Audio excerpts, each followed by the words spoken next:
સુરતમાં પુણા ગામમાં બિલ્ડિંગની ભેખડ ધસી પડી। સમ્રાટ શોપિંગ સેન્ટરની બિલ્ડિંગ નીચે ભેખડ ધસી પડી। ખાડીના બોક્સ પેકિંગની કામગીરી બાદ આ ઘટના બની છે। ફ્લેટમાં રહેતા 40 લોકોનું સ્થળાંતર કરાયું। તંત્રએ નોટિસ આપી છતાં ફ્લેટ ધારકોએ અવગણના કરી। પૂર્વ કોર્પોરેટર દિનેશ સાવલે આક્ષેપ લગાવ્યા। ઘટના માટે તંત્ર અને મકાન માલિક જવાબદાર છે।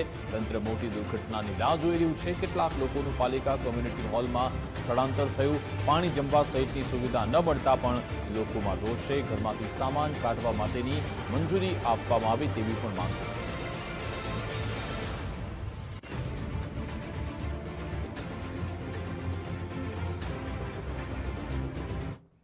તો અહીંયા તો વારંવાર નોટિસ આપવામાં આવે છે એવું કહે છે તંત્ર। તો આ તંત્ર અને મકાન માલિક બંનેની બેદરકારી છે। ગઈકાલે જે આ ઘટના બની, સદનસીબે કોઈની જાનહાની નથી થઈ, સારી વાત છે, પણ જો કોઈ આની જાનહાની થઈ હોય તો આની જવાબદારી કોની? અને જે લોકો આમાં ભાડે રહેતા હતા એને રાતોરાત રસ્તા ઉપર રઝળતા મૂકી દો, એમની પણ જે માનસિક યાતના છે એના માટે જવાબદાર કોણ?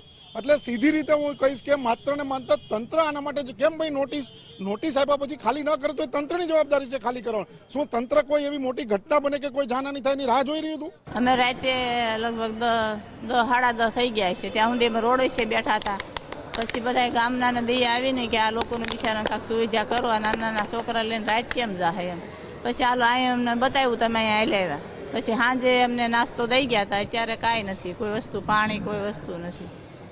નટાણા મને ક્યાંક રહેવાની સુવિધા કરી દો ને તો અમે વ્યાજે અમારા વાસણ લઈને તો અમે રાંધીને રસોઈ બનાવીને તો ખાઈએ એમ। ને અમને રાતે 7 વાગે ખાલી કરવામાં આવ્યું છે રૂમ, અને એસએમસી વાળા રાતે આવ્યા હતા ને એને કીધું કે રૂમ કે પડી જાય એમ છે, અને કે એને હાથે સામાન ઉતારવા માંડ્યા। અમને બધા અમે રોડે નીકળી જાય, ત્યાં એને અમારા રૂમમાં બધા તાળા મારી દીધા, અમારો સામાન ત્યાં પીડ્યો છે। અને પછી રાતે અમે 10:30 વાગ્યા સુધી ત્યાં રોડે અમે બધા છોકરાને બધા હેરાન થયા। અત્યારે પછી રાતે પછી અમને એસએમસી હોલ ખોલી દીધો, અત્યારે અમે અહીં રહીએ છીએ। અત્યારે આ કુમાર સાહેબને એના સાહેબને બધા આવ્યા છે, અત્યારે એને કીધું કે નાસ્તાનું અમે કરાવી દીધું।